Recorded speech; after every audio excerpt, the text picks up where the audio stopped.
I was in Tokyo 6 days before the disaster struck. I then returned to Canada, and as this unfolded, I decided last week that I have to get back in there and do what I can to help, and so I'm leaving in 7 days from now with an idea of how I can be of assistance to the people right now. What inspired you to do this? In Japanese, we have a wonderful expression, Marshall. It is ongaishi. And I suppose the best way to translate that would be to repay kindnesses that have been shown to me. And in Japanese society, it's taken as a completely natural response to situations that you will immediately pay people back for what they've done to you, even if it's 20 years ago. And in my case, it's 37 years worth of payback time, because they have been a wonderful part of my life and continue to be. I've received so much from the people of this country over these close to 4 decades.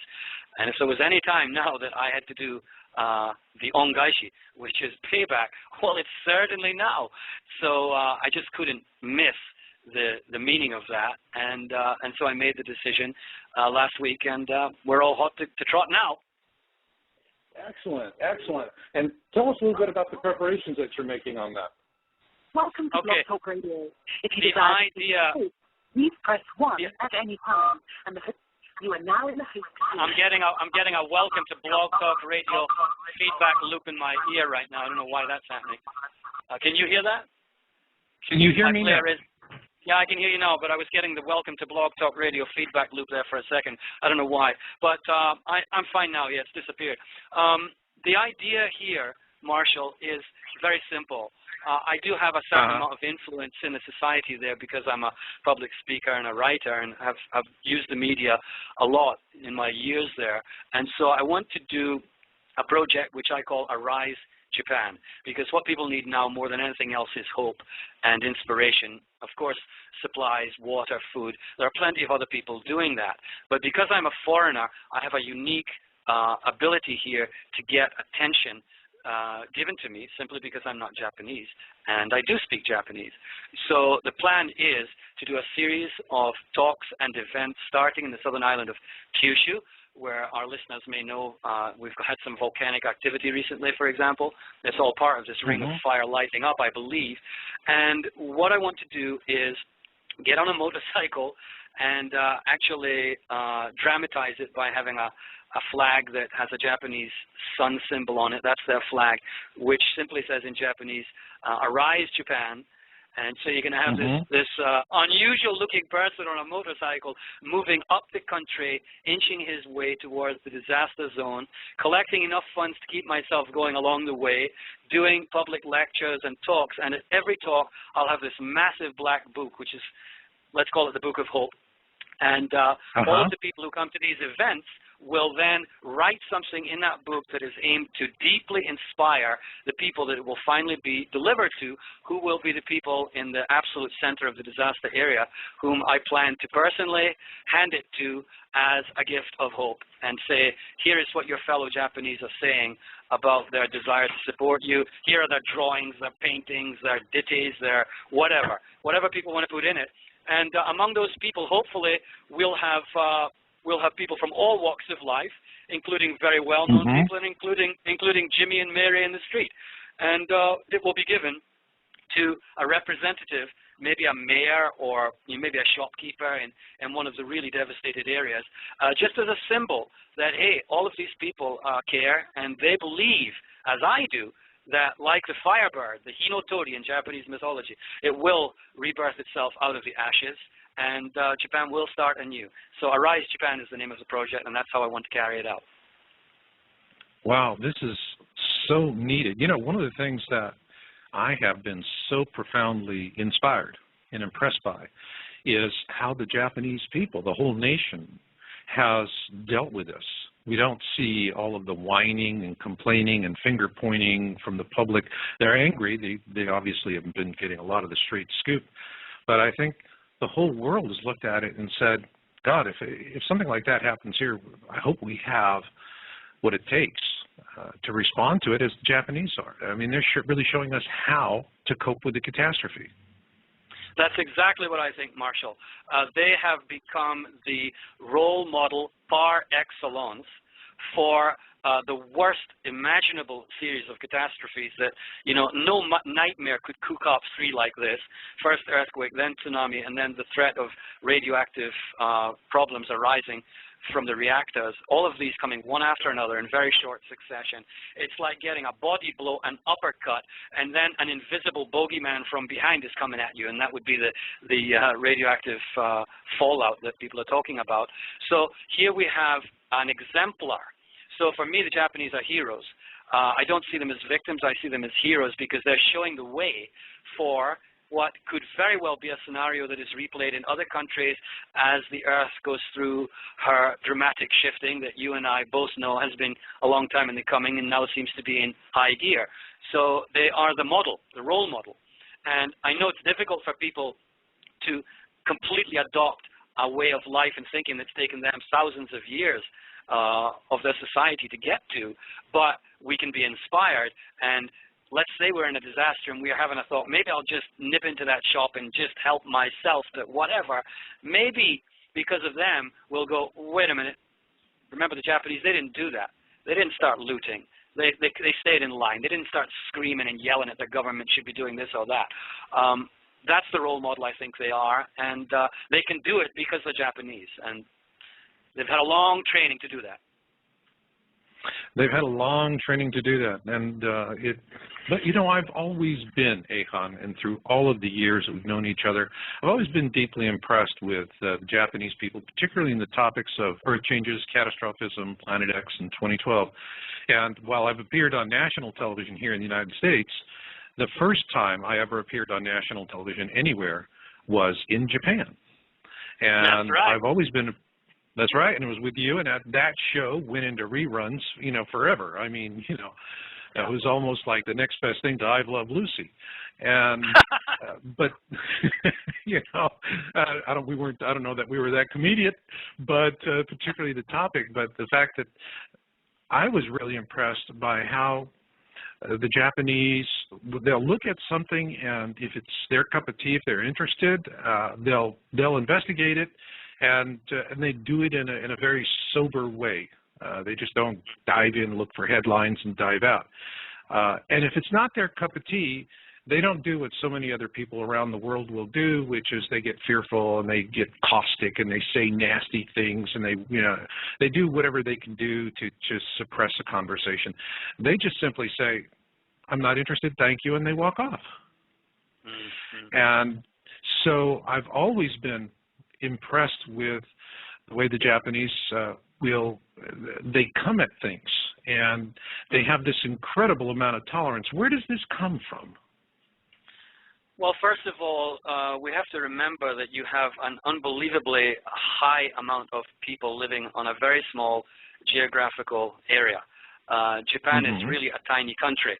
And when you have that kind of density of population, it means that, let's say you want to go for a walk on the wild side. It's going to come back to you through the community of people that you're dealing with, which is a very strong social network. It's going to come back in your face very, very quickly. In other words, it's part of daily life to make sure that you keep your own stuff to yourself. Because if you start throwing it around at others, your anger, your displeasure, it will very soon come back through this almost telepathically linked network of densely populated people. It will come right back to you, and you will become very quickly a persona non grata in that society. They won't attack you.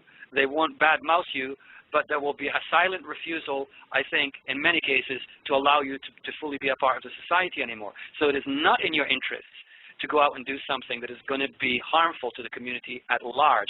So in that sense, it's a very telepathically linked, aware group of people who know that what's good for the group is actually good for the individual, which is something I don't think that we in the West have really got to, where we tend to stress our individuality. But you know, Marshall, the other day I was on another Blog Talk interview where we were praising the Japanese, and one thing that myself and the host both noticed, he's been there 23 years, for me it's closer to 40, was people think that Japanese are not so individualistic as Westerners, that they tend to be all the same, kind of a group consciousness. Nothing could be further from the truth. They march in They're lockstep, tremendous. Yeah, they're tremendously individualistic people, but they keep it to themselves, and they wait for the right opportunity to share their unique individuality in the correct situation where they're not going to be drowning everybody else out.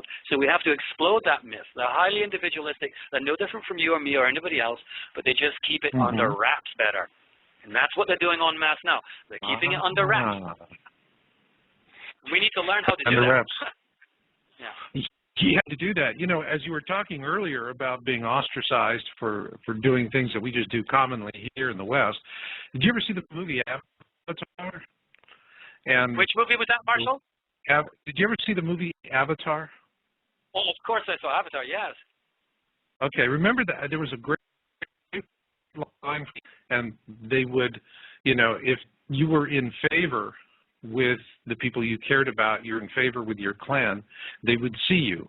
And then if you were out of favor, then they didn't see you. And it had nothing to do with the physical, as whether there was something within you, your depth, that was worth looking at.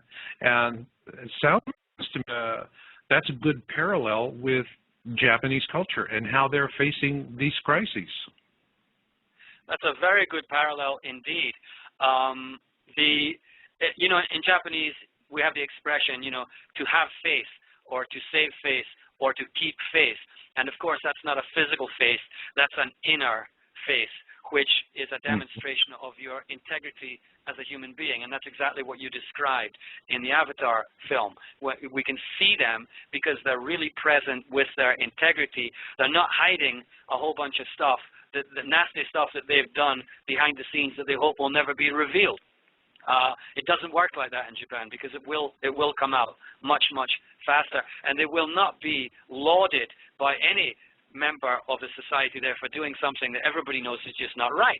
For example, during this last disaster, there was a BBC reporter had gone into a shop and bought some bread, and the BBC reporter then left the shop. And of course, the shopkeeper was very stressed out from being in the disaster zone, and probably hadn't slept for a couple of days, and had overcharged the BBC reporter for the loaf of bread. I mean, something like $1. Well, after the reporter left, he went after him on his bicycle. He knew he was heading for the station, and he caught up with the BBC reporter at the station and gave him the $1 that he'd overcharged him because he was too stressed out to count right. I mean, go figure. Where else is that going to happen on the planet? For $1. The guy gets on his bicycle. He's already exhausted. And he does that because he would lose faith. He would lose faith. He would not be seen anymore like in the Avatar movie. He would become an invisible nobody because he had let his business down, let himself down, and more importantly, he'd let the customer down. That's what we're dealing with as a people here. Wow. Wow, so this is not a situation here in the West where at some point, you know, we can be patient, and then finally we go, that tears it, you know, we're going down on the mat, I'm going to rip you a new one. I mean, you know, and we have that threshold issue where we just go nasty. And I mean, if being in a crisis, overcharging somebody $1 a loaf, and it's like, you know, here we'd probably, let him go or whatever. But this guy just was, he leaves his shop to go give him that $1. And it had nothing to do with the dollar. It had not, I mean, that's just an insignificant sum. It's being seen. It's that deeper thing. And this is why I'm really excited with what I'm going to be able to do here in following you as you go into Japan, and our listeners can follow you. I mean, this is, everything we see on TV is either it's language translated or culture translated or a combination of both. And Candy Crowley, nice gal, but I sure would like to hear somebody else, you know? Yeah, well, this is what I'd like to be a truly embedded reporter, and I am looking for Western press, and I'm so glad you're there to help me to start off with this. People who can get on a story of me just having conversations with regular people who are both inside the zone and outside the zone, how they really feel. You know, I mean, 4 days ago, I was emailing a friend of mine who is in the banking business, a very aware young man, could feel it coming, knew that it was part of a larger evolutionary movement in his understanding on the Earth. But even him, a few days ago, he said, you know, we really took a heavy blow to the head here, and we're having a hard time getting back on our feet. We understand that people are praying for us, and we really appreciate that. But right now, I just don't know how we're going to fare. That was right in the middle of the time last week when the people of Tokyo were concerned about radioactive exposure. The Earth was still shaking. I've been talking to people on the phone while they're going through what we think is an aftershock, is a 6.2. I mean, that's a major earthquake itself. And we're having a conversation. Yeah. And so he was saying, you know, we need more than prayers. And it was then I thought, okay, they do need more than prayers. They need action. From everybody who can perform actions in whatever way that will help to do what? To bring this magical concept called hope, which is the most ineffable, difficult thing to define. How do you actually create a feeling of hope in a dire situation like this? That's what's called for, and you know, my contribution is tiny. But everybody who wants to find a way to provide hope, not just gleeful talk about it's going to be okay. No, it has to be more concrete than that. It has to be something that has some meaning and depth, which is difficult to create, and that it will be a challenge for me because, you know, there'll be people saying it's all right for you, you're a foreigner, but we have to live here and rebuild our lives, and I'm going to have to come up with a way of inspiring them that, no, there is hope because you are Japanese, and this culture has been around a long time, and you've produced stunning energy throughout your history, and that's what's going to carry you. It's not the physical stuff, the money, it's not that that's going to help here. It's a rebirth of their national consciousness of who they really are, and they're a very spiritual people, and they've forgotten that during these years of incredible economic progress. So this is really something where this is a very spiritual, but not a theological spiritual. This is something deeper, even more profound than that. It goes to an existential level, that there is a basic connection, and that it's not about those of us outside of the disaster zone saying, here's what we're going to do for you. And then they're wondering on that end, yeah, is it going to get here, and if it does, when? This is more person to person and us saying to them, we care, you are not alone. And that's the key word. Yes.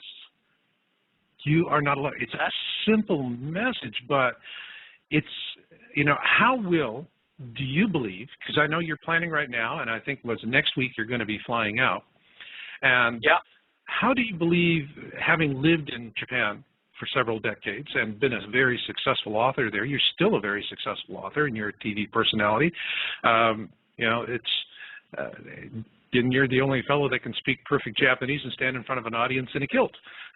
So, and that was one of the great things about you. But how do you think they're going to, when you come with this book, with all of the signatures and all of the little pictures and what people are saying and doing, how do you think those folks on the ground are going to respond to that? That's going to be the challenge.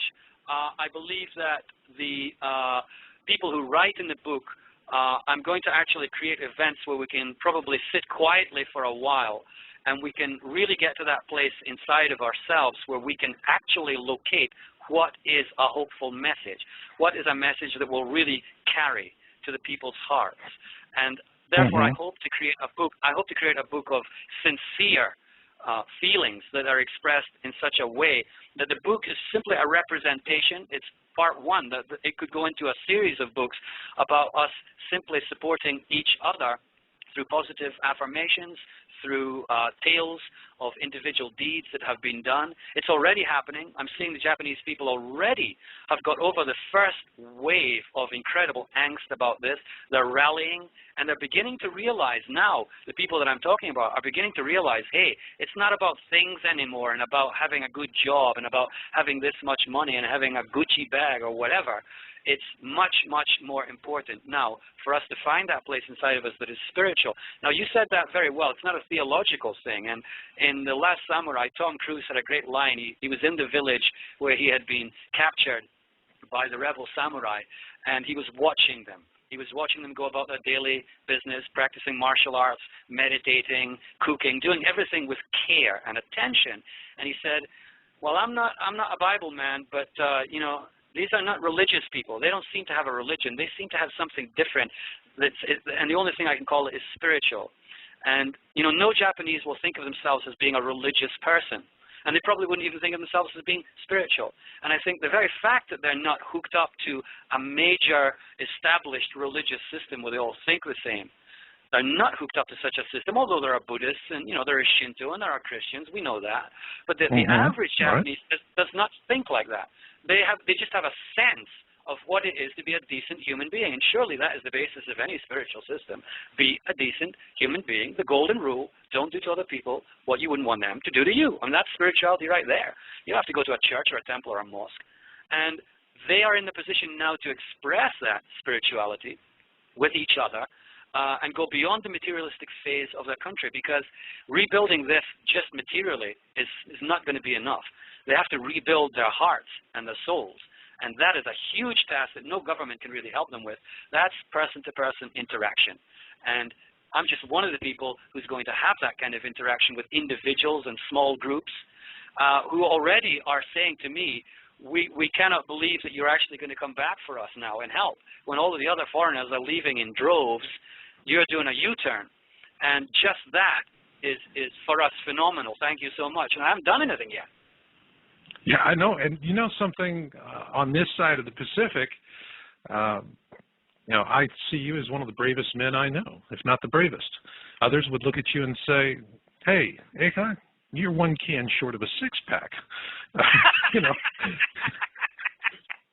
Well, I am, too. Well, that's because I snitched it. But you know, my but you know they're going to do that. My biggest concern was my wife. When I mentioned this to my daughter, who's here in Canada, where I am now, with my wife and my granddaughter and the whole family, my daughter's first reaction was, Dad, you know, what about Mom? So I broached it with her. You know, I'm actually going to go back in and do this, expecting her to react with, no. And she's Japanese. She said, right. Of course that's what you have to do. Of course that's what you have to do. Get moving. So, all right. Now I got the okay. I'm going. That was the most difficult part of all.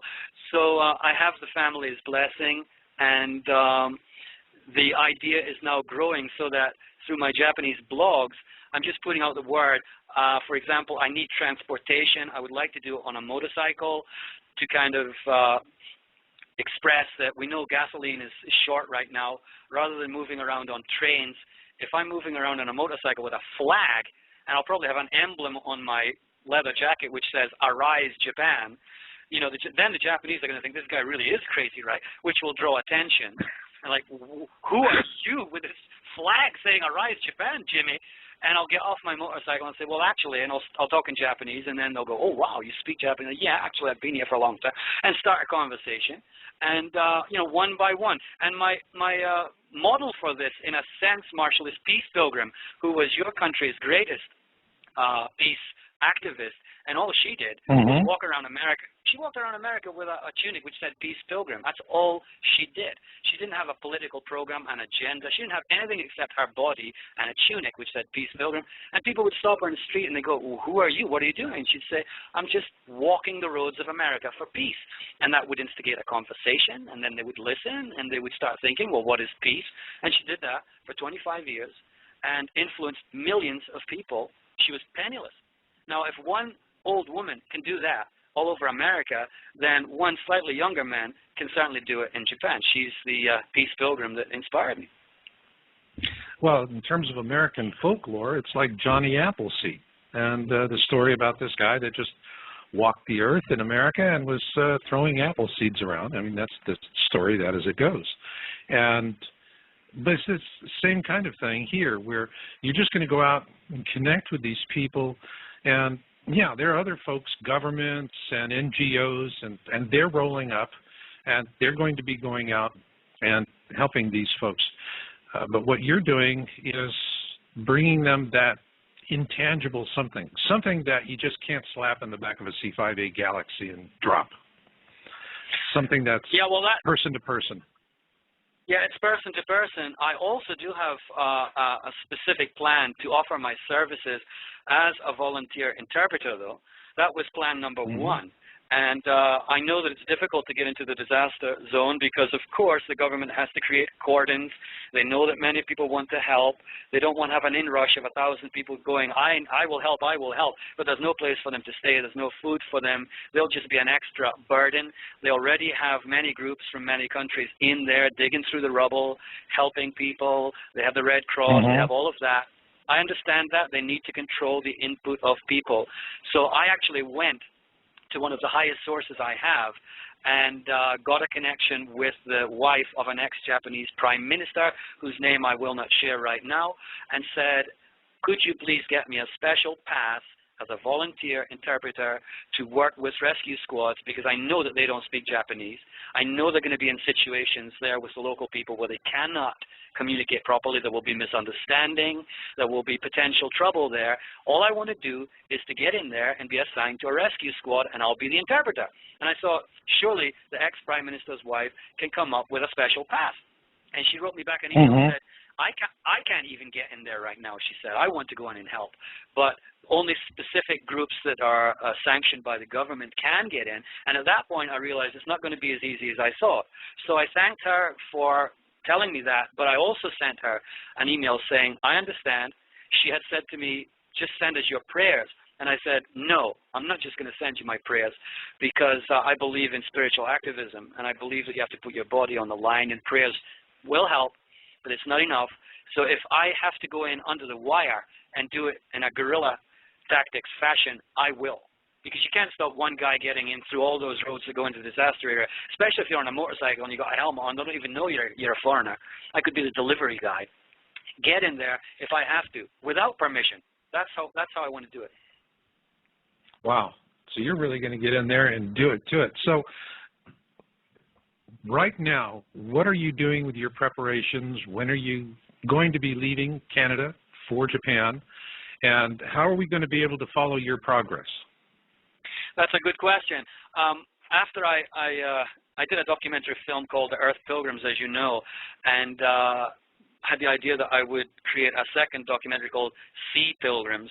And the idea was to kayak down the west coast of British Columbia and at one point cross the open sea to the Queen Charlotte Islands, which is 80 nautical miles, basically in a rowing boat with another guy. And that really was an insane idea, because it's one of the wildest stretches of ocean on the whole west coast up here, and you know, it's suicidal. And thankfully somebody stopped me. But while I was thinking about that, my daughter said, Dad, I'm worried. I'm going to give you a GPS special transceiver that guys out at sea can use so that they can always be tracked. And I still have that. So I'm going to activate that before I leave, find out how you hook that up to the internet so that it's obvious where I am in Japan and on the way to anybody who's connected to that system. So that's the first part of it. Secondly, I'll be updating my Japanese and English blogs on a daily basis with video material, photographic material, short ditties in English and Japanese about what's going on. And as I move along, the support system in Japan will grow, fractally expanding, so that other Japanese bloggers and people with communications networks can put the word out, so that we have an ongoing organic situation here where we're in communication, and I can find a way to communicate with you through radio. I can get internet connections to maybe not exactly in the center of the disaster zone. I don't know how the internet is working there right now, but there are plenty of ways that we can keep in touch. And I'd love to be able to inform your listeners of what is going on, and actually have Japanese people on the show with me, and I can translate on the spot with, Mr. Tanaka, who's just lost his house, his boat, and his livelihood, and hopefully nothing else, and see what he's thinking about the situation, and then maybe we can elicit some feedback from your listeners, and maybe they'll get inspired to help in their own individual ways, so that we just fractally grow this network, and it should work. Excellent, excellent. So this is really going to be, from the ground up. This is a grassroots approach. You're the point man. You're the tip of the spear, so to speak. You're the one going out there. You're putting yourself at risk. Your wife, your family, they're very brave. I'm sure that on one hand, they're very proud and supportive of what you're doing, and on the other hand, you're going into harm's way. That's got to be deeply troubling for them. Yes, indeed, but I think we are now at the point in our history on this planet, we're at the point where everything seems to be heading into chaos. Right now we've got a new situation in Libya which could go sideways any moment. We don't know when the next earthquake is going to happen or where. And so I think within this year, my sense of it is we're going to have much more of a need for individual response, and more families will have people like me around doing things like this, probably than ever before. And so we're all in it together, and we're all the tips of many spears here. And it just requires, I suppose, a feeling of it's better to do some action than to sit at home and watch the TV. You'll feel better about yourself, and you may be of some assistance. So I think it's timely, and I hope that more of us can do it. Question I have is what people in Tokyo, the major cities, are thinking is it's similar to, what happens here is we'll see something happen. We see a major earthquake or, a Katrina, and these things happen to someone else, somewhere else. And so here in the West, we see that in knee-jerk sensitivity, go on Red Cross, donate $10 or $20, feel better about it, and then go back and watch daytime television. And in Japan, is this how the folks in Tokyo and the other major cities that are not directly in the path of this, though eventually they could face a severe radiation threat, how are they feeling about it in terms of the folks that you've been talking about in your dialogue? I know you were in Japan and actually returned home just a few days before this. And by the way, one thing we want to talk about is why you did, because of your research that you're doing. But how do the people in Tokyo look at what's happening to their countrymen beyond that, beyond just the knee-jerk sympathy level? Well, this is what I really need to find out, because it's changing by the moment. It really is changing by the moment. There's such a telepathically connected culture of people that I think they're all looking at each other too, to find out how the others are reading the situation.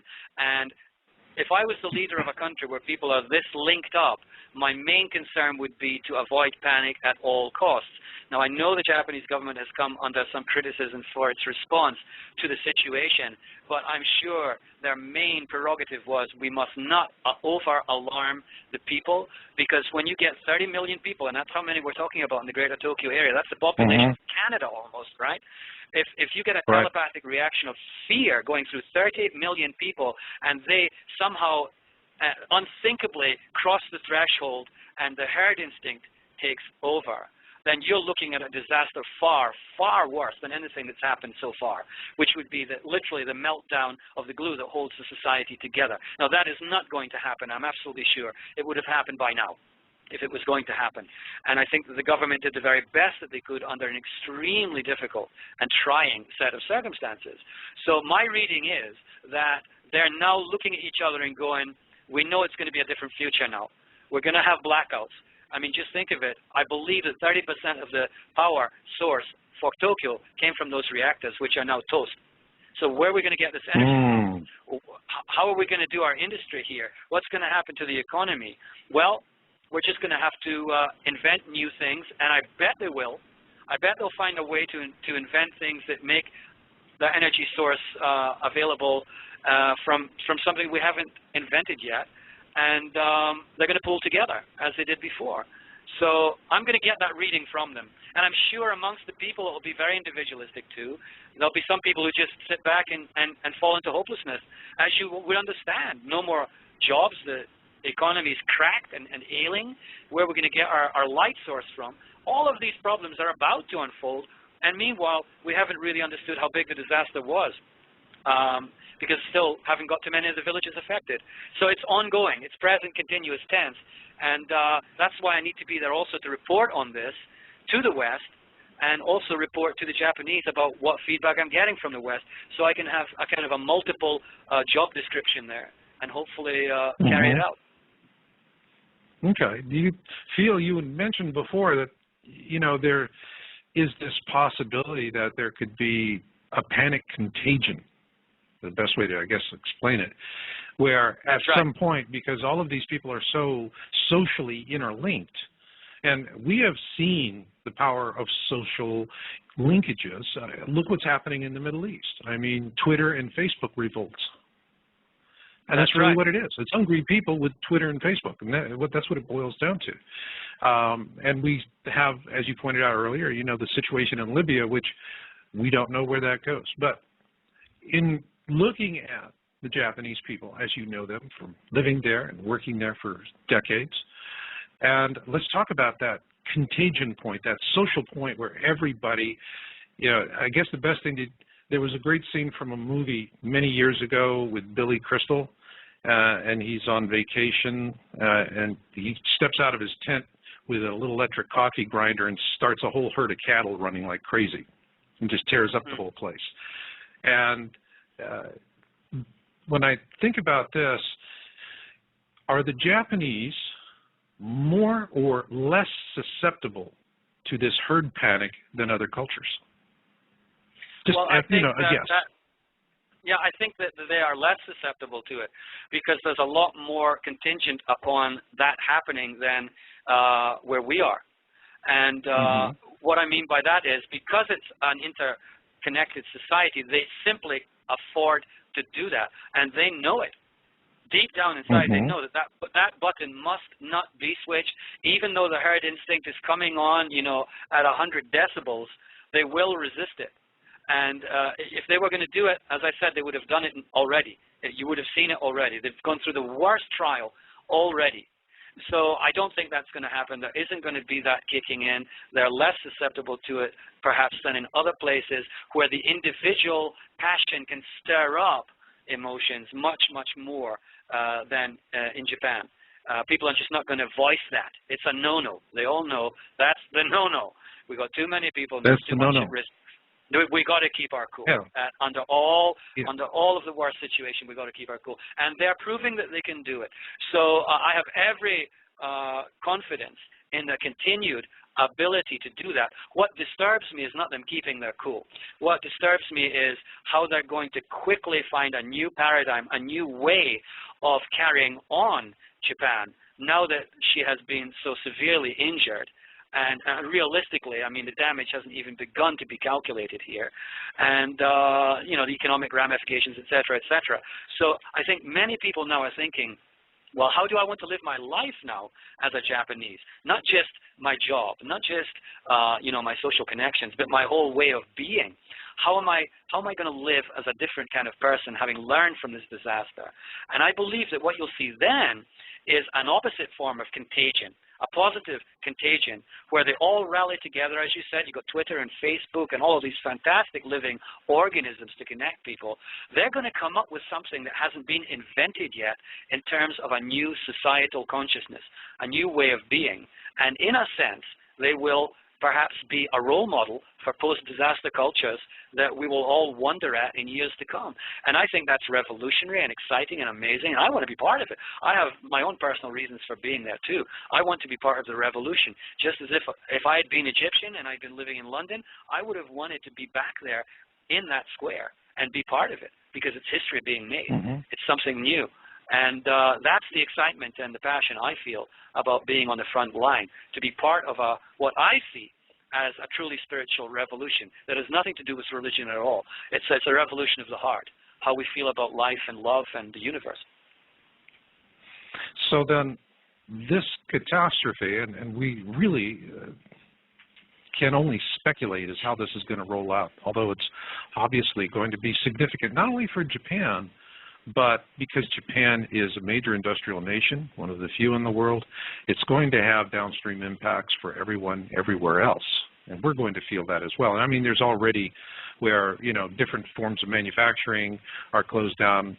If you're a videographer or you're a photographer, this has got to be an immediate concern because Japan is, that's it. If you want video and you want film and you want these cameras, you go to Japan to get it.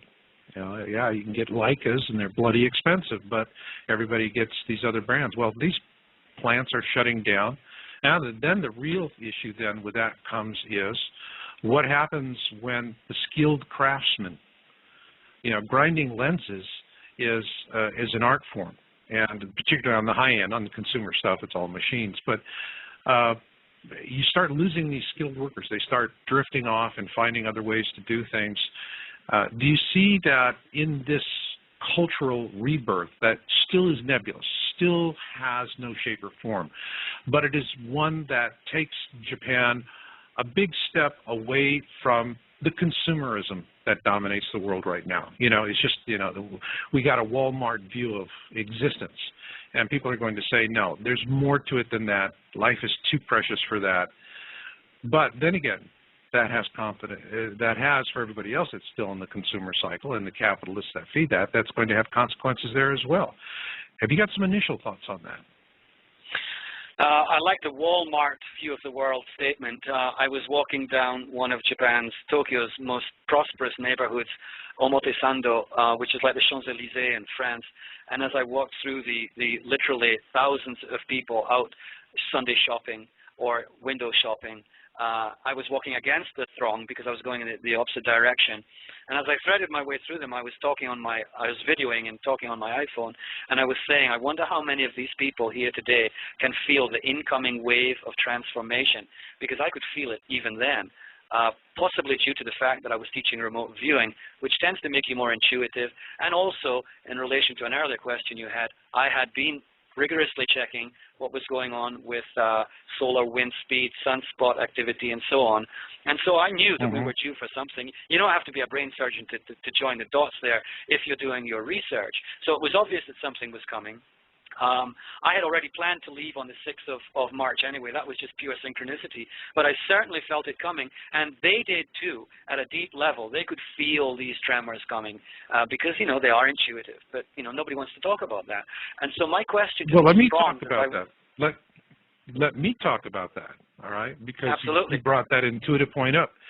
Is, you know, in doing a decade of work on earth changes, global warming, space threats and the such, you do, through doing the work, become sensitized to things that you normally wouldn't otherwise. And one of the things that I began developing a sensitivity to was this deep-rooted sense of premonition, a sense of knowing, if you will, that a major event would happen somewhere in the world. And for me, it's experience is I get a burr under my saddle. Something is deeply troubling me, but yet I can never put a thumb on it. It's never anything connected with my life or what's going on. It can hit me when I've got problems or not problems, but I never feel that sense of focus or connection to something specific. And then when I just stop and I get quiet and I acknowledge, I just say, okay, I get it, something big and some big cataclysm is going to happen somewhere in the world, and it's going to be within the next 2 to 4 weeks. I get it. And the minute I acknowledge it, that frustration that the premonition gives me begins melting away, and within an hour, I'm well over it and I'm not having those feelings. I've had that before the Sumatra superquake, all right, 2004. I had it before Katrina. I had it before Haiti. All right, I've had it in other times, but also I had it before this. And so actually about 3 weeks ago, I knew that something major was going to happen. So this is, from my standpoint, I mean, let's be honest, scientists are going to say if I can't stick a thermometer up your kazoo, it doesn't exist. But I felt it. I felt it, and so did you. And so did anyone else comment to you that they had this growing sense of premonition? Well, you see, in Japan, because they're so used to earthquakes and typhoons and all kinds of disasters, it is a subject that's very delicate. And while I was there, I had specifically targeted certain friends, and I sat them down, and I said, it's coming. It's not going to be too long. Do you have a plan B? Let's start thinking about plan B if the worst case scenario happens. And while they were polite enough to entertain me with, okay, we can think about this and that, nobody was really in the frame of mind of, I'm going to find a way out of this country, for example, and move to safer shores. That just wasn't in anybody's program at all, because that, for them, would be seen as a betrayal of their own culture and their own country. So I believe that just about everybody at some level felt this coming, and they managed to cover it over with many layers of don't want to go there, because we've had to deal with so much so far with the economy, with other disasters, the Kobe earthquake and so on. Don't want to go there. If it happens, we'll deal with it, but otherwise we don't want to think too much about it. So that was the general response. I believe that many people were feeling, like me and you were feeling that, but unlike them, perhaps people like me and you are joining the dots and seeing it as part of a much larger transformation that is actually solar system galactic wide. And that was what I was trying to communicate with people, is it's not just a local thing. Don't take it personally here. Nobody's got it in for Japan. It's everywhere from now on is going to start experiencing this kind of disaster. And that's not a negative scenario imagination at all. It's totally realistic if you join the dots. We are seeing more and more activity, and volcanoes are starting to go off in Japan. People are saying to me, well, we've been waiting for Mount Fuji to go for hundreds of years, and the seismic activity around the bottom of Mount Fuji is perhaps suggestive that it doesn't stop here. And funnily enough, you talked about dreams and premonitions, Marshall. The great director, Kurosawa, had made a film called Dreams, and in that film, he had a scene of nuclear power stations melting down along with an earthquake and the blowing up of the top of Mount Fuji. So there's a premonition if I ever saw one. Not just a film scenario, I think. He was a very sensitive man. So more and more people will get dreams and premonitions, such as you've often covered in your work. Very important to pay attention to these subtle feelings, sudden malaise and headaches, and I need to take a nap, and why don't I have the drive today? There's nothing should be wrong with me, like you said. But as soon as you admit, okay, something's up here, and I admit it, I see it, and then it seems to go, as if the environment is demanding your attention to not deny anymore, to not go into self-denial anymore about what's happening. And I think if we become more open to that, we'll become more fluid and more flexible, and we'll become more intuitive, and we'll be much more able to handle these situations as they exponentially increase, and I think they will. Yeah, and I think there's going to be a major shift in world paradigm, particularly in the industrial countries, where instead of, the focus being on, return on investment and dividends, and we're looking at all of these synthetic systems of measuring success, whereas we start to go in a different direction where we're saying, is this survivable? Is this renewable? Is this safe? And those become the transcendent issues as opposed to just, what's Wall Street doing today? I agree entirely.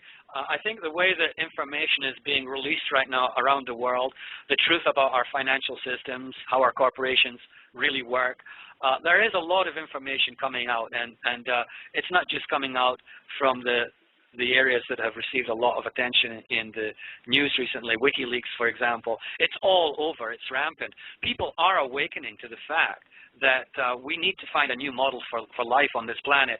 And the key word, of course, is sustainable. But I think an even more important word here is spiritual. If you want to be truly sustainable, you have to have a spiritual relationship with the rest of the environment. The environment doesn't stop with the Earth. It doesn't stop with the solar system. The larger environment is the entire universe. And we are connected to the entire universe as fractal beings. That's what we really are. As above, so below. You got trouble in the heavens, you're going to have trouble down here below, and vice versa. So I think that's the paradigm that's called for. I think that the industrial age is well and nigh over. We don't have enough left on this planet to make any more widgets and sell them to other people. And it's astounding how many countries, leaders, don't get that. As if we could carry on producing for the next 5 decades, happily selling it to whom? Using what? Yeah. It doesn't work. Yeah, it's perpetual la, la, la, la, la. Well, listen, I'm looking over here in the virtual studio, and I see we have someone who wants to come on and open up. So I'm just going to open them up. We'll just see who they are. And there we go. Caller, you're on the line. Hello? Yes. Hello. Hey, how you doing? What's your name, sir? My name is Tom Livesey, and, I'm enjoying your conversation. I'm also a blog talk, talk show host.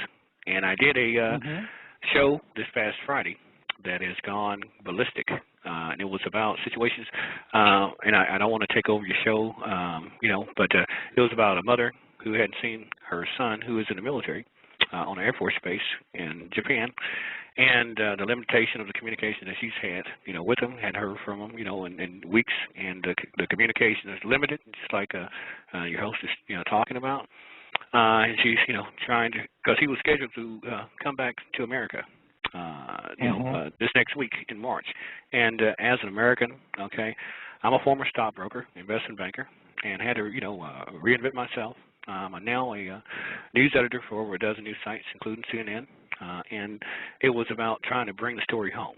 And until we hear about Americans involved in situations and the traumas that's going on over there, we just say, that's a third world, country, and but when you say there's 13 Americans, sunk in that ship, or 13, Americans or whatever, that kind of brings the story home. But what I want to, comment and ask you, and just listen in to your show. Thank you all for doing the show, first off, and thank you all for bringing it home. Okay, there are two things I want to ask you, and my majors was marketing and finance. Okay, I was just one of the youngest stockbrokers in Georgia on Wall Street. Lost about 40 of my trainers, friends, when I trained them at 9/11, because as a stockbroker, you had to be at your computer, your workstation, 1 hour before Wall Street opened every day, and that was 9 o'clock. So obviously 8 o'clock, 9/11. 2001, the stockbrokers that I trained, and I know them as friends, we're up on the top floor, John Fitzgerald, to name one, and the only crime they made that day was showing up on time, and obviously the planes, hit the towers and whatnot. What I want to ask, both of you, and I'll shut up, is that the tremors. Now, I did, attend Georgia State marketing double majors, marketing finance, and I did take geology as an elective. I thought that was going to be an easy, course, but it kind of made me, and this is what we were talking about, the Earth cleanses itself every hundreds and thousands of years, whether or not they're human beings or not. The thing is that the Earth, the plate tectonics that are going on, there are faults, and when there's an earthquake that happened this past week, it's going to shift the planet core. And I want to ask you, do you all anticipate, like you're all talking about, your thoughts of premonition, do you think that we're going to, not look and see some kind of shift, some kind of other earthquake that might not be in Japan, or maybe the faults of California, or maybe on down in the south, hemisphere, due to this major earthquake catastrophe? And I will stop. Thank you so much. Thank you. Okay. Are we going to see more? You want to take that first? Yeah, I think that the short answer. The short answer is yes. I have seen some very interesting maps of the Ring of Fire. And if you look at the Ring of Fire, which is, of course, the Pacific Ocean with the Americas on one side and Asia on the other side, you'll see a pattern emerging where the earthquake activity started in Chile, if you look down at the bottom right of that image you have of the Ring of Fire, it then moved across to where? To New Zealand on the other side, and then it warped up to Japan, higher up on the left side of the Pacific Ring. And so if you think of that as being a system of tectonic plates moving each other, that seems to be a clockwise movement there, isn't there? You're going from New Zealand, you're going Chile across to New Zealand, and then you're going up to Japan. Well, where would you move to next? Of course, it would be the other side of the Pacific, where I have children living, on the coast of British Columbia. So I think it's logical to assume, and you don't have to be a geologist and an expert in plate tectonics to look at the movement so far, how it seems to be linked, and how it would be fairly logical to conclude that the next place it's going to happen is going to be somewhere along the west coast of North America. That's what I would say. How about you, Marshall? Marshall, have we lost our host? I will agree. Sorry about that. Well, listen, I am a talk show host, so let me go ahead and step in. Marshall, I'm not taking over the show, but yes, you're exactly right. Okay. Marshall, yes, where are you? The unmuting of the mic ceremony. Okay, you're back. Okay, so did you hear that last part? Oh yeah, did you hear the last part? The headset. Yes, so, I heard all that. What do you think? And, what do you think? Well, just so I can tell the caller, I just recently published a book, Crossing the Cusp, Surviving the Edgar Casey Pole Shift. And there was a crop circle appeared in 2008 in Mayberry. It was nearly the size of 3 soccer fields. And what it shows is that, and it's very elaborate, it took me like 50 panels to just break it down, but it's all consistent and coherent. And it's showing that we have an interloper that's coming through the system, and this is what's getting things all fired up. So we know that, for example, solar warming is on the increase. We've had physicists go on, like Dr. Michio Kaku, to me, is really heroic in this, because he's saying, hey, the solar max is, we were off by a factor of 20. I mean, that's the difference between an X-class and a Y-class flare. And you don't want to get hit by other, but a Y-class is like Poseidon's Adventure, okay? So this is something where if we were in the crosshairs of a flare event like that, you go to ground. But where does all that solar radiation go? I mean, it goes down into the planet. We're like a big tea kettle. So I can see that we have all of this increasing seismicity in the world. One thing I am not hearing on television now with the talking heads, or what I call them, the news entertainers, we don't have reporters anymore, is that they're not saying, well, this is just a perception issue. These things always happen about the same thing, and it's, we're just noticing them more because we're talking about them more and we're tweeting and whatnot. Nonsense. You go and you look at the databases and you can see that major events, we're seeing a very clear uptick. And all you have to do is just look at, think back. Yeah, the biggest one that hit was decades ago in Alaska.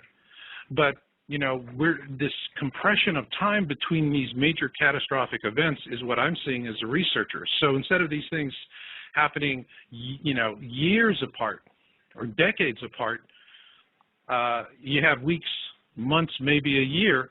The cycle is shrinking down, and this is consistent with Dr. Michio Kaku's warning.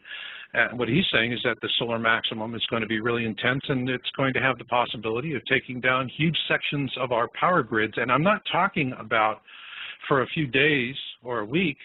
What he's talking about, and the Academy of Sciences is talking about, is that these storms could be so violent they could take down, a good portion of the U.S. power grid for several months, 6, 7, 8 months. And it's going to go in, blow out transformers, and it takes time to rebuild these things. So there's really a clarion call for everybody, and I think with Japan looking at it, if you say, well, gee, it's an isolated thing, or the old, it's just a coinky-dink.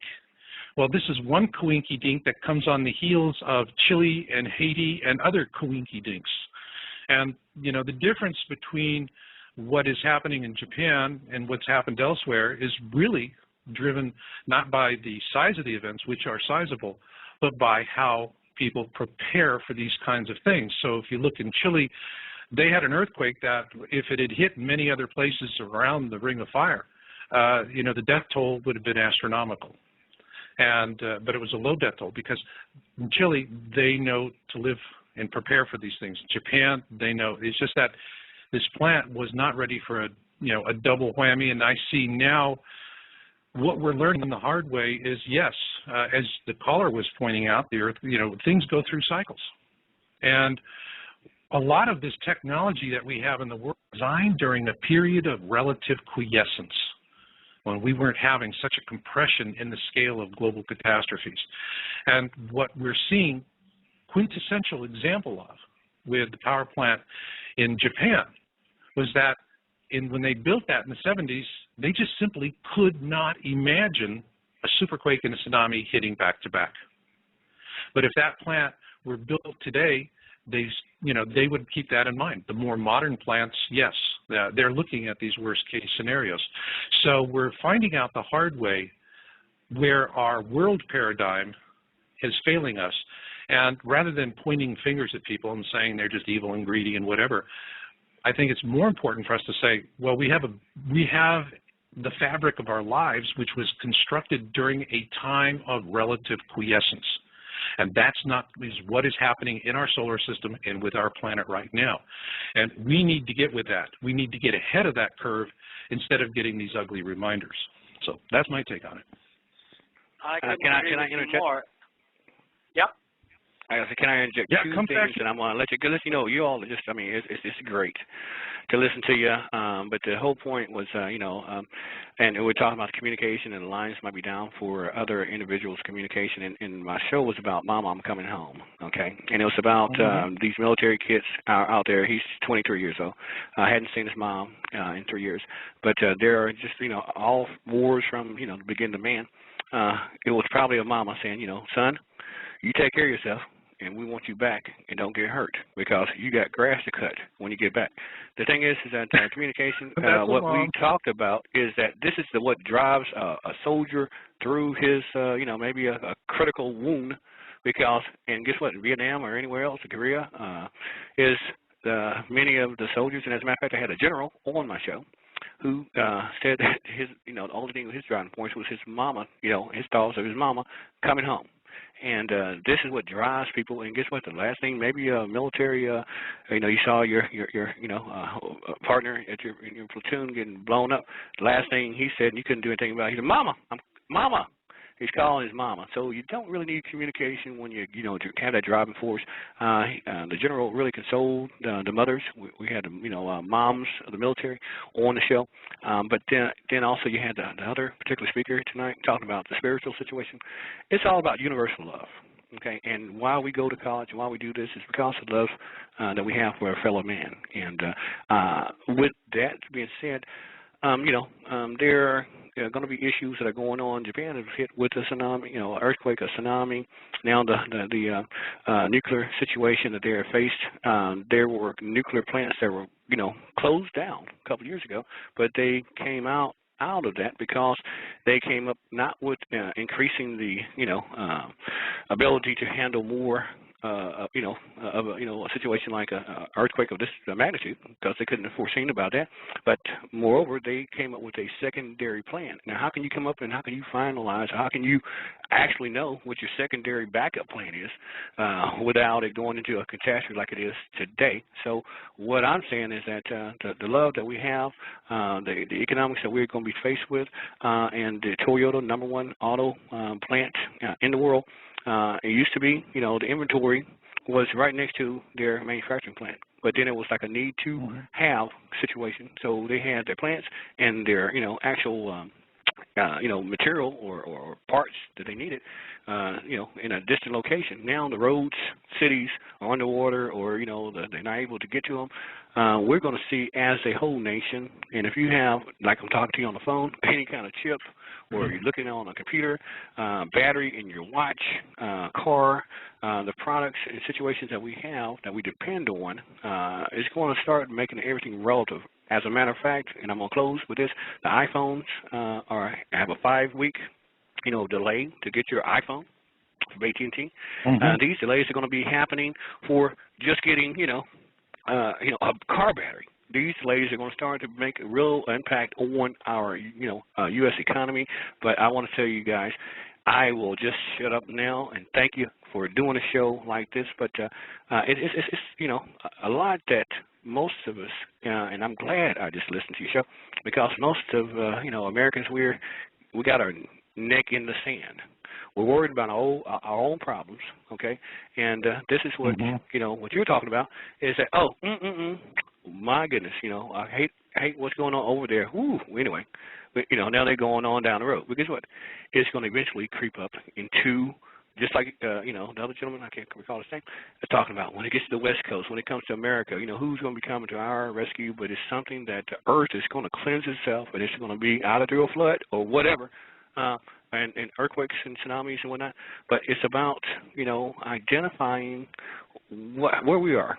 And Omega, a Spanish philosopher, is identifying yourself as a speck on the universe. And this is what we are, because the earth was going to blow us off either way, okay? Well, you got a good point there. And I'll tell you what, I'm going to respond to that as, before I started my publishing business, I was in computers, and we were working on Y2K. Now, it was a millennium bug. And, of course, it's the news entertainers love to use it as a hackney thing. Matter of fact, Michio Kaku was terribly humiliated by a news entertainer on Fox who said, 2012 solar maximum, that's just Y2K. And that's what he said. Well, I worked in Y2K, and I worked on the part of the internet. I did a substantial contract for Hewlett-Packard in documenting the key area that was really causing all of these companies to really worry about what could happen. And, airplanes falling out of the sky, nuclear reactors exploding because of the bug, that was all trumped up by gold dealers. They were just using it to sell coins. Here's what was really bothering everybody. Imagine you go to the store, you're going to buy a box of cornflakes. You scan it in. By the time you put it in your car, get it to the house, open the box, pour it out, put some milk in, and start going crunch, crunch, crunch. There's been a conversation of maybe a dozen different computers going from that scanner to the back office, to the branch office, to this office, to jobbers and distributors and wholesalers, and all the way back to the Kellogg's company or whoever made the cornflakes. And before you take your first mouthful, they know that they need to increment production by one box to replace what you took off the shelf. Now, this is all automated. Computers talking to computers without humans being involved. And the result of this is what's called just-in-time. Now, before computers, Kellogg's and other manufacturers knew that they had to have 90 days, 3 months of product out into the supply chain, because in a manual system, it's this huge inefficient slinky, all right? And you have to be able to pick it up, because location is everything in retail. You lose your shelf space, it could take you months to get it back. You spend a fortune to get it back. It's cheaper to stock the inventory to make sure you don't. With computers, all of a sudden they said, hey, we can cut these inventory costs with just-in-time. We don't have 90 days, we have 90 hours. And go back and look at pictures of grocery stores in the 60s and the 50s before computers kicked into gear. And the first thing you notice is that the shelves in the stores never went above eye level. Matter of fact, they were just a little bit low, and they weren't heavily stocked like they are, because the stores today are really retail warehouses. And that's why they're so heavily packed, because there's this small, tiny stream of supply back to the manufacturers that's good for 90 hours. Now, the whole thing that was making everyone worried with Y2K was not a global collapse of the system. You don't need a global collapse of the system to create a catastrophe. All right, like Echan, you were just pointing out that in Japan, they've lost a significant percentage of the power that was keeping the lights on in Tokyo, and now they're going to have to put. And in terms of Y2K, what everybody was worried about is, imagine you have a fabulous banquet on the table, and just somebody comes in with a chainsaw and cuts out one of the legs. Okay? Now you got 3 good legs, but one's missing. What happens? Table tips over, and everyone's eating their banquet off the floor. And that is what would have happened in Y2K if the preparation and all the work had happened. You just lost a few key systems, and then these incredibly complex chains of automation would begin failing. Worse yet, we don't have manual switches in the railroads. All of the railroads use computerized switches. So in a full-blown Y2K, totally unprepared situation, we could have wound up with half of the produce of the country rotting on abandoned railway sidings. And that was why all of these companies were, and these people do not like writing checks, and they were spending huge percentage, up to 17% of their overall budgets for IT, just to make sure this didn't bite them. And what amazed me was Y2K was an unparalleled, unprecedented success in terms of preventing a catastrophe. And the result of that was we had guys like Bill O'Reilly going on Fox screaming, off with their heads, they promised us a disaster, they didn't live, we were inconvenienced. These awful people need to be horribly punished. And the people that had saved the nation from an economic crisis comparable to what happened in the 2008 recession were hauled up before Congress in showboat investigations and hearings and land-basted when they should have been getting ticker-tape parades. And so I saw that, and now I'm seeing the exact same things coming back. They fixed Y2K, but the basic vulnerability is still there. We live in a world that is connected not by pipes, but by strings. And our economies can snap ever so easily.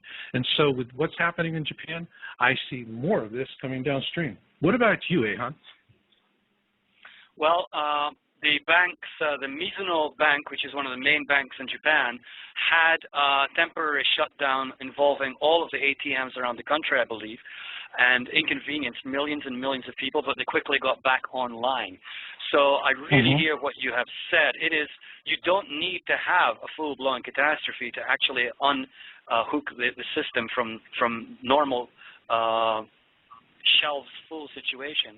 And each one of these events, you know, Y2K, as you said, was a warning, but then it was, oh, you cried wolf, and everything's going to be fine now in the future. I think it's this head in the sand that we have to fix. And actually, with incredible, impeccable timing, I just see 3 Japanese people arriving at my front door who are going to be, as local Canadian residents, the Japanese who've come here to live. They've just arrived to be the first people to write in the Book of Hope. So I'm going to have to sign off pretty soon, my friend. Maybe we can have a few closing comments before I go down and film these people signing the book. Oh, well, I mean, that's fabulous, and we hope to get that, and I want to put it up on YouTube. Echan, tell my listeners out there, what are they going to expect next? When do we hook up the next time? You know, I could just see us having another conversation while you're sitting in the departure lounge at the airport and interviewing people there who are like you, flying back into the radiation. Give us a look forward. What can the listeners expect? I'm leaving in a week for Japan. Between now and then, I have to do a lot of connecting with people over there to arrange for events.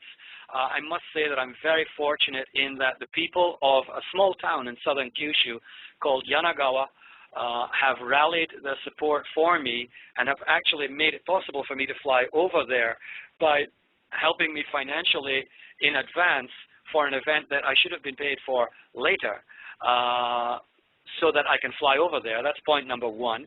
Incredible Japanese support. They want me to come. I will do my work. In a week, I will leave. So what I can say right now is that I'll be carrying my sturdy Panasonic Toughbook computer on this trip. I don't think my Acer is going to be able to keep up with me. And I'll also have an iPhone. So I'm literally, the Panasonic Toughbook, there's Japanese technology for you. You can drop this from a meter, and it's guaranteed not to fail you. It's tremendously tough. Oh, yeah, they're tough. So they're brilliant. So I will be taking an iPhone and a computer with me, of course. I will be recording and putting things on YouTube, which you can link to. But as far as our radio connections go, any place I can get an internet connection, and I know Vancouver International Airport, I can do that. We can at least have a short chat. I'll bring you up to speed on what's happened in the week intervening. And once I'm on the ground in Japan, first of all in Tokyo, I want to go and meet people from a very large peace foundation who do work internationally. they've expressed their interest in signing the Arise Japan Book of Hope. And from there, I will move to Kyushu. I'll go down south, get the motorcycle, and start wending my way up towards the disaster area, which I think will take me a couple of weeks. So by mid-April, at the latest, I want to be smack in the middle of the disaster zone, reporting on what's happening, helping out as I can, and most importantly, giving this book, which by then will probably be 100, 200 pages full of people's comments, giving it to the people there as stage one of my individual efforts to do the ongaishi, which is how we started the program, paying back the many kindnesses I have been shown. And we'll keep in regular touch. There's going to be all kinds of people showing up on the show because I'll be right there, and I'll be able to interpret for those who can't speak English. So should be fun, and I really appreciate the fact that you are there for us, Marshall, with this show, so that you can put the word out in North America to many of your listeners. And it's like everything that we've been talking about these many years about the shifts are here and now. And it's no longer a prediction or a prophecy. It's a fact that we're in the thick of massive changes, and we have to change our consciousness. And as you said, get ahead of so that we're not victims, so that we are people who see where we are and when we are in time, and we're ready for the next wave, whatever it may bring us. Absolutely. And, man, my hopes and prayers are with you, and I'm also so inspired by this.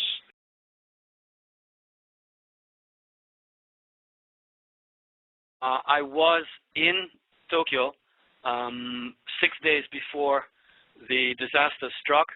I then returned to Canada, and as this unfolded, I decided last week that I have to get back in there and do what I can to help, and so I'm leaving in 7 days from now with an idea of how I can be of assistance to the people right now. What inspired you to do this? In Japanese, we have a wonderful expression, Marshall. It is ongaishi. And I suppose the best way to translate that would be to repay kindnesses that have been shown to me. And in Japanese society, it's taken as a completely natural response to situations that you will immediately pay people back for what they've done to you, even if it's 20 years ago. And in my case, it's 37 years worth of payback time, because they have been a wonderful part of my life and continue to be. I've received so much from the people of this country over these close to 4 decades. And if there was any time now that I had to do the ongaishi, which is payback, well, it's certainly now. So I just couldn't miss the meaning of that, and so I made the decision last week, and we're all hot to trot now. Excellent, excellent. And tell us a little bit about the preparations that you're making on that. Welcome to Blog Talk Radio. If you the desire idea, to speak, please press 1 at any time, and you are now in the host. I'm getting a welcome to Blog Talk Radio feedback loop in my ear right now. I don't know why that's happening. Can you hear that? Can you hear me now? Yeah, I can hear you now, but I was getting the welcome to Blog Talk Radio feedback loop there for a second. I don't know why, but I'm fine now. Yeah, it's disappeared. The idea here, Marshall, is very simple. I do have a certain amount of influence in the society there because I'm a public speaker and a writer, and have used the media a lot in my years there. And so I want to do a project which I call Arise Japan, because what people need now more than anything else is hope and inspiration. Of course, supplies, water, food. There are plenty of other people doing that. But because I'm a foreigner, I have a unique ability here to get attention given to me simply because I'm not Japanese, and I do speak Japanese. So the plan is to do a series of talks and events starting in the southern island of Kyushu, where our listeners may know we've had some volcanic activity recently, for example. It's all part of this ring of fire lighting up, I believe. And what I want to do is get on a motorcycle and actually dramatize it by having a flag that has a Japanese sun symbol on it. That's their flag, which simply says in Japanese, Arise Japan. And so you're going to have this unusual-looking person on a motorcycle moving up the country, inching his way towards the disaster zone, collecting enough funds to keep myself going along the way, doing public lectures and talks. And at every talk, I'll have this massive black book, which is, let's call it the Book of Hope. And all of the people who come to these events will then write something in that book that is aimed to deeply inspire the people that it will finally be delivered to, who will be the people in the absolute center of the disaster area, whom I plan to personally hand it to as a gift of hope and say, here is what your fellow Japanese are saying about their desire to support you. Here are their drawings, their paintings, their ditties, their whatever people want to put in it. And among those people, hopefully, we'll have people from all walks of life, including very well-known people, and including Jimmy and Mary in the street. And it will be given to a representative, maybe a mayor or maybe a shopkeeper in one of the really devastated areas, just as a symbol that, hey, all of these people care, and they believe, as I do, that like the firebird, the Hinotori in Japanese mythology, it will rebirth itself out of the ashes, and Japan will start anew. So Arise Japan is the name of the project, and that's how I want to carry it out. Wow, this is so needed. You know, one of the things that I have been so profoundly inspired and impressed by is how the Japanese people, the whole nation, has dealt with this. We don't see all of the whining and complaining and finger pointing from the public. They're angry. They obviously haven't been getting a lot of the straight scoop. But I think the whole world has looked at it and said, God, if something like that happens here, I hope we have what it takes to respond to it as the Japanese are. I mean, they're really showing us how to cope with the catastrophe. That's exactly what I think, Marshall. They have become the role model par excellence for the worst imaginable series of catastrophes that, no nightmare could cook up three like this. First earthquake, then tsunami, and then the threat of radioactive problems arising from the reactors, all of these coming one after another in very short succession. It's like getting a body blow, an uppercut, and then an invisible bogeyman from behind is coming at you, and that would be the radioactive fallout that people are talking about. So here we have an exemplar. So for me, the Japanese are heroes. I don't see them as victims. I see them as heroes because they're showing the way for what could very well be a scenario that is replayed in other countries as the Earth goes through her dramatic shifting that you and I both know has been a long time in the coming and now seems to be in high gear. So they are the model, the role model. And I know it's difficult for people to completely adopt a way of life and thinking that's taken them thousands of years of their society to get to, but we can be inspired. And let's say we're in a disaster and we're having a thought, maybe I'll just nip into that shop and just help myself, but whatever. Maybe because of them, we'll go, wait a minute. Remember the Japanese, they didn't do that. They didn't start looting. They stayed in line. They didn't start screaming and yelling at their government should be doing this or that. That's the role model I think they are, and they can do it because they're Japanese, and they've had a long training to do that.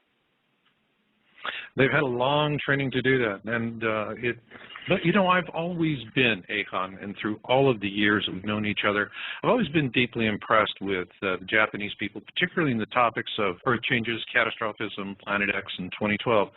And while I've appeared on national television here in the United States, the first time I ever appeared on national television anywhere was in Japan. And that's right. I've always been... That's right, and it was with you, and that show went into reruns, forever. I mean, it was almost like the next best thing to I've Loved Lucy. And, but, I don't know that we were that comedian, but particularly the topic, but the fact that I was really impressed by how the Japanese, they'll look at something, and if it's their cup of tea, if they're interested, they'll investigate it. And they do it in a very sober way. They just don't dive in, look for headlines, and dive out. And if it's not their cup of tea, they don't do what so many other people around the world will do, which is they get fearful and they get caustic and they say nasty things and they do whatever they can do to suppress a conversation. They just simply say, "I'm not interested, thank you," and they walk off. Mm-hmm. And so I've always been impressed with the way the Japanese they come at things, and they have this incredible amount of tolerance. Where does this come from? Well, first of all, we have to remember that you have an unbelievably high amount of people living on a very small geographical area. Japan is really a tiny country. And when you have that kind of density of population, it means that, let's say you want to go for a walk on the wild side. It's going to come back to you through the community of people that you're dealing with, which is a very strong social network. It's going to come back in your face very, very quickly.